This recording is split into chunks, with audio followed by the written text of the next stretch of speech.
हमारे पास में 3 एग्जाम्स हैं, एक जेई मेन है, एक जेई एडवांस्ड है और एक है नीट का एग्जाम। देखो सबसे पहली बात तो ये कि जेई मेन हो चाहे जेई एडवांस हो, ये दोनों ही नीट एग्जाम के साथ में नन्हे मुन्ने बच्चे हैं। हाँ, अगर इन एग्जाम्स की बात की जाए तो पहली बात तो नंबर ऑफ स्टूडेंट्स बहुत कम है इसमें। नंबर ऑफ स्टूडेंट्स जो है ना वो बहुत कम है।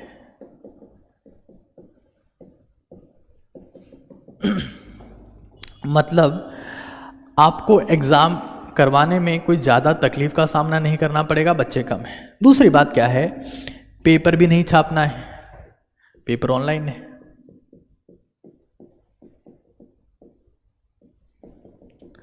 पेपर छापने की जरूरत नहीं है, उसे चेक नहीं करना है। एनटी ने जेई मेन वालों के लिए तो एक पूरा मॉड्यूल बना रखा है, उसमें से क्वेश्चन सेलेक्ट करके दे देते हैं, सिर्फ क्वालिफाइंग एग्जाम है। तो इसके लिए डेट देना बहुत आसान है, जो आपको मिली गई है कि एक तो हम लोग मिड अप्रैल में करवाएंगे और एक हम लोग मई लास्ट में करवाएंगे। चूंकि जेई एडवांस का एग्जाम गवर्नमेंट के हाथ में नहीं है, ये जेई एडवांस का एग्जाम जो है ना ये इंडिपेंडेंट ऑर्गेनाइजेशन करवाती है और वो आईआईटीज करवाती है। गवर्नमेंट को इससे कोई मतलब नहीं है। अब की बार ये एग्जाम आईआईटी बॉम्बे करवा रही है, आईआईटी बॉम्बे। अब चूंकि आईआईटी बॉम्बे ने ये बोल दिया कि भाई हम जुलाई में एग्जाम करवाएंगे, 3 जुलाई को, ये जो भी जुलाई दिया है फर्स्ट वीक में करवाएंगे, तो अब एनटीए के ऊपर ये साइकोलॉजिकल प्रेशर था कि वो फटाक से इस जेई मेन को करवाए। तो उन्होंने जल्दबाजी में बोर्ड को देखते हुए अप्रैल मिड में और मई के लास्ट में डेट्स दे दी कि अप्रैल में 16 से दे दो 4, 5, 6 दिन, और फिर मई में दे दो लास्ट में 24, 25, 26 जो भी देना है। लेकिन नीट एग्जाम एक बहुत बड़ा एग्जाम है, बहुत बड़ा एग्जाम है। मतलब इस एग्जाम की एक अपनी महिमा है, एक रेपुटेशन है। अगर यूपीएससी के बाद में अगर किसी एग्जाम की वैल्यू है आज हिंदुस्तान में तो कहीं ना कहीं वो नीट का एग्जाम है, क्योंकि उससे कोई छोटी मोटी पोस्ट नहीं बन रही, एक डॉक्टर बन रहा है। दूसरी बात, ये एग्जाम ऑफलाइन है।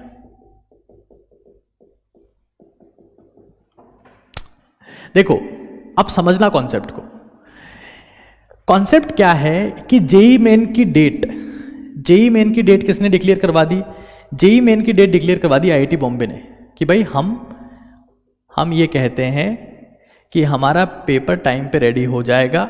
एनटीए वाले सुन लो, आईआईटीज ने बोला कि एनटीए वालों जो भी तुम्हारा क्वालिफाइंग पेपर है वो जेई मेन उसको फटाफट निपटाओ, हम हमारा पेपर टाइम पे करवाना चाहते हैं। नीट का एग्जाम एक ऑफलाइन एग्जाम है, बहुत बड़ा एग्जाम है, ऑफलाइन एग्जाम है, और this is controlled by MCI, controlled by MCI. MCI से कंट्रोल कर रही है, एनटीए के हाथ में कुछ नहीं है। एनटीए ने बोला, अगर एमसीआई ने बोला कि एनटीए वालों एग्जाम, तो एनटीए बोलेगा जी हुजूर। एमसीआई ने मेडिकल काउंसलिंग कमेटी उसको भी दबा रखा है कि रुक जाओ, बच्चे भी गए हैं एमबीबीएस में, इंफ्रास्ट्रक्चर ही नहीं है, कहां डालोगे उनको? करवा लो तुम एग्जाम, जाओ करवाओ, एग्जाम करवाओ। अरे बच्चे आएंगे कहां पढ़ेंगे? अच्छा, इस दौरान एम्स के डायरेक्टर का बयान आया। इसकी डेट को लेकर एम्स के डायरेक्टर ने एक बयान दिया। एम्स के डायरेक्टर ने यह कहा कि भाई हमारे पास में इतना इंफ्रास्ट्रक्चर है कि हम 2 बैचेस को एक साथ पढ़ा सकते हैं। ये एम्स के डायरेक्टर का स्टेटमेंट था। ये आप सभी लोग जानते हैं कि एम्स के डायरेक्टर ने ऐसा बोला कि हम 2 बैचेस को एक साथ पढ़ा सकते हैं, जो कि पहले के डायरेक्टर हैं, मतलब पहले एम्स में काम कर चुके हैं। देखिए, अब हमें यहां पर यह समझने की जरूरत है कि जो एम्स है, हाँ, जो एम्स है और जो बाकी मेडिकल कॉलेजेस हैं, यहां आप एम्स को रख लो और बाकी जो गवर्नमेंट मेडिकल कॉलेजेस हैं उनके इंफ्रास्ट्रक्चर में दिन रात का अंतर है। एम्स के डायरेक्टर का जो स्टेटमेंट है कि हम एक साल में 2 बैचेस को पढ़ा सकते हैं, मैं इस बात से 100% एग्री करता हूं, क्योंकि मेरे बहुत सारे स्टूडेंट एम्स में पढ़ते हैं और मैंने खुद ने लगभग हर एक एम्स के इंफ्रास्ट्रक्चर को पर्सनली देखा है। एम्स क्या है, ये सेंट्रली फंडेड है, मतलब इनका जो इंफ्रास्ट्रक्चर है वो लिटरली आपको बता रहा हूं वर्ल्ड क्लास इंफ्रास्ट्रक्चर है। चूंकि इनमें इंफ्रास्ट्रक्चर के हिसाब से बच्चों की संख्या काफी कम है, तो ये 2 बैचेस को बड़ी आसानी से एडजस्ट कर सकते हैं, इन्हें कोई तकलीफ नहीं होगी। लेकिन साहब, एम्स में तो टॉप 1000 के बच्चे ही जाएंगे, 2000 के मान लो, बाकी कहां पढ़ेंगे? बाकी इन गवर्नमेंट मेडिकल कॉलेजेस में पढ़ेंगे। क्या किसी गवर्नमेंट कॉलेज के प्रिंसिपल ने स्टेटमेंट दिया कि हम एक साल में 2 बैच पढ़ा सकते हैं? नहीं। ये गवर्नमेंट मेडिकल कॉलेजेस जितने भी हैं, इनकी फंडिंग आती है स्टेट से, और मैं लगभग राजस्थान के और नॉर्थ इंडिया के लगभग 50 से 60 गवर्नमेंट मेडिकल कॉलेजेस को देखा हूं। मुझे ऐसा फील होता है कि किसी भी कीमत पर ये एक साथ 2 बैचेस को नहीं पढ़ा सकते, कतई नहीं पढ़ा सकते। तो आप लोग ये बोलोगे कि सर जब ये नहीं पढ़ा सकते तो आईआईटी वाले कैसे पढ़ा सकते हैं?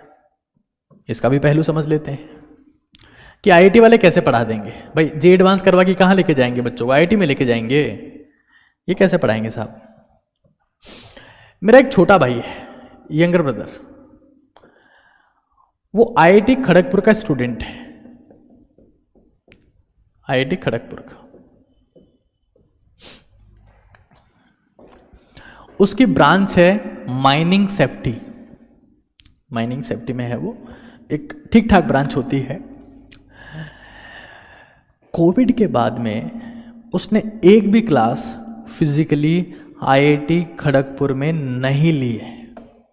मतलब आप आईआईटीज में प्योरली ऑनलाइन, मतलब आईआईटीज में आप प्योरली ऑनलाइन सीख सकते हो, प्योरली ऑनलाइन आप चीजें सीख सकते हो, लेकिन आप क्या प्योरली ऑनलाइन मेडिकल कॉलेज में जाकर पेशेंट्स को चेक कर सकते हो क्या? दुनिया में एकमात्र कोर्स ऐसा है जिसे आप ऑनलाइन कर ही नहीं सकते, उस कोर्स का नाम है एमबीबीएस, जिसमें एडमिशन होना है नीट के थ्रू। ये आपको ऑफलाइन ही पढ़ना पड़ेगा, ऑफलाइन ही पढ़ना पड़ेगा। इसमें आपके पास में ऑनलाइन की कोई फैसिलिटी नहीं है, क्योंकि इसमें पेशेंट ही किताब है। अगर आप पेशेंट्स के पास में नहीं गए, आपने पेशेंट को जाके नहीं देखा, तो आप एमबीबीएस में कक्का भी नहीं सीख सकते, मतलब मेडिकल का बेसिक भी नहीं सीख सकते। तो जेईई मेन की डेट क्यों डिक्लेयर हुई? क्योंकि साहब जेईई एडवांस की डेट डिक्लेयर हो गई थी। जेईई एडवांस क्या एनटीए के हाथ में? नहीं। लेकिन क्या जेईई मेन एनटीए के हाथ में है? नहीं। जेईई एडवांस एनटीए के हाथ में? नहीं। JEE main? नहीं। किसके हाथ में? ये दोनों ही आईआईटीज के हाथ में है। आईआईटी ने बोल दिया कि हम जेईई एडवांस इस तारीख को करवाएंगे, तो एनटीए को हाथ जोड़ के, पैर पकड़ के जेईई मेन की डेट देनी पड़ेगी। लेकिन नीट का एग्जाम किसके हाथ में है? तो वो है एमसीआई के हाथ में। ये एग्जाम ऑनलाइन नहीं है, ऑफलाइन है, बहुत बड़ा एग्जाम है, बहुत रेपुटेशन है इसकी, हिंदुस्तान के सारे डॉक्टर यहीं से बनते हैं। और एमसीआई का गोल है, एमसीआई का टारगेट है कि भारत में मेडिकल एजुकेशन का एक स्टैंडर्ड मेंटेन किया जाए। अगर वो स्टैंडर्ड मेंटेन नहीं होगा तो भारत में, क्योंकि आपको पता है कि हिंदुस्तान के डॉक्टर्स की पूरी दुनिया में वैल्यू है, पूरी दुनिया में हिंदुस्तान के डॉक्टर्स की डायग्नोस्टिक स्किल्स को सल्यूट किया जाता है। जितने डेवलप्ड कंट्रीज हैं वहां पर आपको ज्यादातर ट्रस्टेड और टॉप डॉक्टर्स हिंदुस्तान के ही मिलेंगे। इवन सर्जिकल केसेस में जो सर्जिकल केसेस इंडियन डॉक्टर्स करते हैं उनमें मॉर्टेलिटी रेट भी फॉरेन डॉक्टर्स के कंपैरिजन में काफी कम है। तो आप जब ये सारा कंट्रोल, इसका बेंड मास्टर एमसीआई है साहब, जेई एक अलग चीज है, नीट एक अलग चीज है। इसमें अगर मान लीजिए कल को कुछ हो गया, कुछ पेंडेमिक आ गया, कुछ भी इश्यू हो गया, तो इसे फटाक से आप ऑनलाइन कर सकते हो। जेई मेन और जेई एडवांस को ऑनलाइन तो है ही। एडमिशन होने के बाद आप इंजीनियरिंग कॉलेजेस में क्या कर सकते हो, ऑनलाइन जो है वो आप पढ़ा सकते हो। लेकिन नीट में आप ये काम नहीं कर सकते। नीट में this is not possible. Counselling चल ही रहा है, ये आपको बहुत अच्छे से पता है। तो मैं जो आप बार बार डेट की कह रहे हो, भाई सुपर कंफर्टेबल रहो। क्या मई में एग्जाम हो सकता है? इम्पॉसिबल। क्या जून में एग्जाम हो सकता है? इस जन्म तो नहीं होगा। क्या जुलाई में एग्जाम हो सकता है? क्या अगस्त में एग्जाम हो सकता है? क्या सितंबर में हो सकता है? मुझे जो लगता है मोस्ट प्रोबेबली एग्जाम सितंबर में होगा। लेकिन नहीं, अगर एनटीए को लग जाता है कि यार हमारी रेपुटेशन खराब हो रही है, जब जेई मेन और जेई एडवांस जैसे एग्जाम टाइम पर हो सकते हैं, तो हमें इसको भी खींचना चाहिए। तो इसको खींच तान के वो अगस्त में ला सकते हैं। और ये बात मैं आपको लगातार कह रहा हूँ कि उसको खींच तान के अगस्त में ला सकते हैं। काउंसलिंग जैसे प्रोसीजर भी अभी तक पूरे नहीं हुए हैं। इसमें मैंने एम्स के डायरेक्टर का स्टेटमेंट भी कंसिडर किया है, मैंने जेई मेन की डेट भी कंसिडर करी है, मैंने जेई एडवांस की डेट भी कंसिडर करी है। जेई एडवांस कैसे कंडक्ट होता है, उसका क्या सीन है, हर एक एस्पेक्ट को मैं कवर कर सकता हूं। तो मैंने अब इसके बाद भी अगर आपको इस कॉन्सेप्ट मैप में कोई दिक्कत है तो आप अपना सवाल बता सकते हैं। लेकिन मैंने आपको हर एक चीज बहुत बेसिक तरीके से समझा दी है। मैंने foreign medical graduate licensing exam के बारे में भी समझा दिया है। अब मेरे हिसाब से, क्योंकि ज़्यादातर स्टूडेंट इस बात से सेटिस्फाइड होंगे, मुझे लगता नहीं है कि आपके दिमाग में कोई डाउट होगा। अब एक बात, कोई बात ध्यान से सुन लो आप लोग। किसी भी केस में मतलब नीट का एग्जाम शांति से होगा, इसमें घबराने की बात नहीं है। इंपॉर्टेंट चीज ये है कि आप जिस पेस पर तैयारी कर रहे हैं, जिस भी पेस पर तैयारी कर रहे हैं, उसी पेस पर आप चलते रहो। कोई क्रैश कोर्स, फ्रेश कोर्स अभी आपको ज्वाइन करने की जरूरत नहीं है। आप ये मान के चलो कि फरवरी का महीना अभी खत्म हुआ है, फरवरी खत्म हो गया, मार्च, अप्रैल, मई और जून ये पूरे आपके पास पड़े हैं। मैंने फर्स्ट वीडियो में भी ये बात कही थी, मैं फिर आपको ये बात कह रहा हूं, कोई माई का लाल दुनिया में मार्च से जून तक एग्जाम नहीं करवा सकता। नीट हो ही नहीं सकता, हो ही नहीं सकता। अब मुझे ये नहीं पता कि क्यों लोग आकर इस चीज के लिए पैनिक क्रिएट करते हैं बच्चों के बीच में। ये मेरी समझ के बाहर है। या तो उनको बेसिक नॉलेज नहीं है, या वो अपने कोर्स सेल करना चाहते हैं, या वो चाहते हैं कि बच्चे हमें देखें, बच्चे हमारी बात सुने। तो ये सब बातें आप समझ लो। बेसिक एस्पेक्ट अगर आप समझेंगे तो आपको हर एक चीज क्रिस्टल क्लियर फॉर्मेट में समझ में आएगी।